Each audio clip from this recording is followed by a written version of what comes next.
এমন একজন স্ত্রী যে পুরুষের ভাগ্যে জুটে সেই পুরুষের দীর্ঘায়ু নিশ্চিত হয়ে থাকে। একটা ছেলে ফোনে কথা বলছে, স্ত্রী তাকিয়ে আছে, গুঁতো দিয়ে বললো কি ব্যাপার, ওদিক তাকিয়ে আছে কেন, এই কাজটা করো।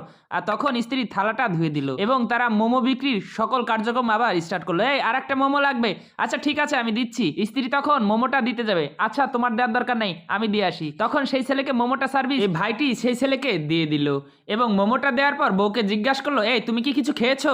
হ্যাঁ খেয়েছি।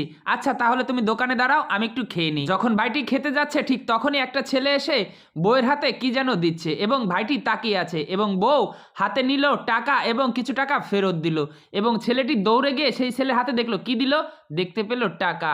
আসলে সে ভাবছে তার বউ মনে হয় কোনো সম্পর্ক আছে, ফোন নাম্বার দিল। এর ভিতরে আর একটা ছেলে এসে তার হাতে একটা ফোন নাম্বার দিয়ে বললো কল দিও। ছেলেটি দূর থেকে দেখছে এবং মেয়েটি রাগ হয়ে কাগজটা ছিঁড়ে তার মুখে ছুঁড়ে মারলো, পাগল হয়েছো, দূর হন আমার দোকান থেকে। তখন ভাইটি চলে গেল আর ভাইটি বুঝতে পারলো আমি মিসেই সন্দেহ করছি। আসলে সব মেয়ের চরিত্র গণ সার্ভিস দেয়ার না, একজন সতী স্ত্রী একজন স্বামীর গর্ব শেয়ার করে দিবে।